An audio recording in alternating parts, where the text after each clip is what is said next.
Hi, very good morning.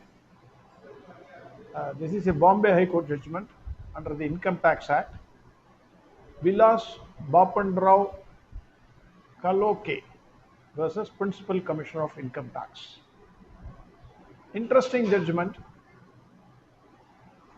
In this case, assessee submitted his return but did not pay his self-assessed tax before filing the return.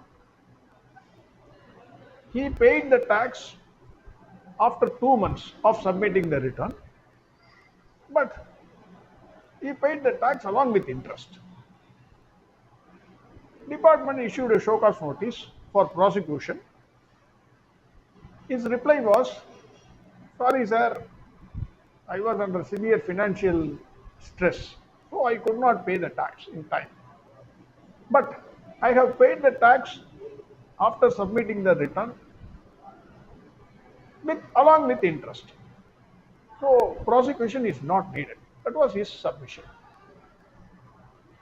AO did not agree. He got the permission from the Principal Commissioner of Income Tax and a complaint was filed for prosecution under section 276C2.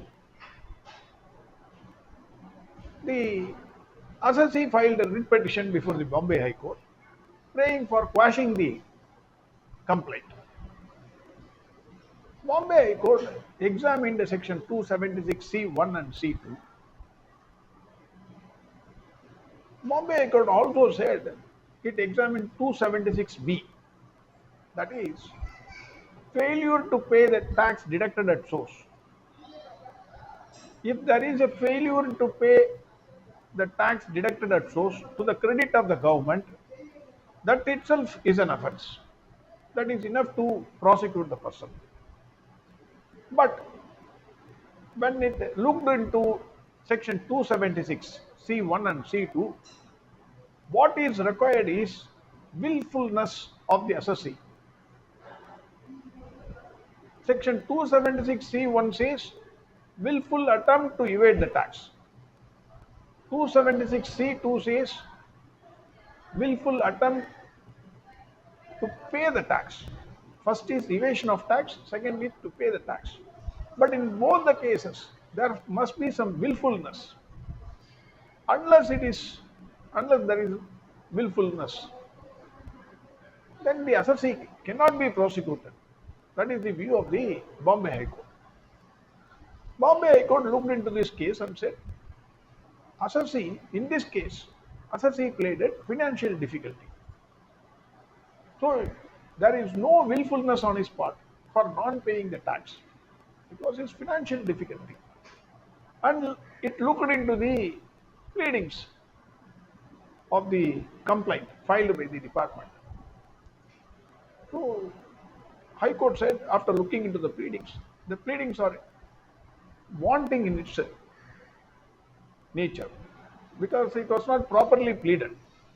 When the assessee says he has financial difficulty, department must have pleaded that there is no financial difficulty, and then only the burden will shift to the other person. In the absence of such proper pleadings, the High Court said the complaint cannot be maintained. It quashed the complaint filed by the department, saying that prosecution is illegal in this case. My view is financial difficulty is there for everybody, at least for 95% of the people. Financial difficulty is there. You take any poor businessman to the rich businessman, poor fellow to rich fellow, anybody, including me. Financial difficulty is there for everybody. If financial difficulty is the reason for non-payment of tax, then many people will claim the same thing. In fact, government itself is under financial difficulty. That is why it is collecting taxes and want us to pay the tax in time. Otherwise, why? So that is point number one. Point number two, what I feel is that in sometimes the government may give the power to the principal commissioner because a strict law, following the strict law, letter of law, it may create difficulty. because criminal courts are also flooded with cases. So sometimes some power should be given to the principal commissioner in genuine cases, because court feels that this is a genuine case. It is not a case of willful evasion. So in genuine cases, maybe they can levy some penalty or something, maybe a heavy penalty, 10% or 20% of the tax, and then cut down the, and then drop the prosecution proceedings. So anyway, generally this cannot be taken as a precedent. In my view, it will be very risky for the people, for the assessees, income tax assessees, for the simple reason this person has paid the tax along with interest within 2 months. Maybe court took that into account and said the prosecution is not necessary.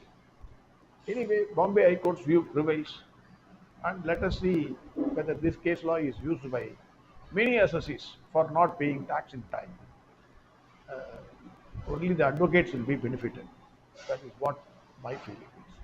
Thank you very much. Have a great Diwali. Bye.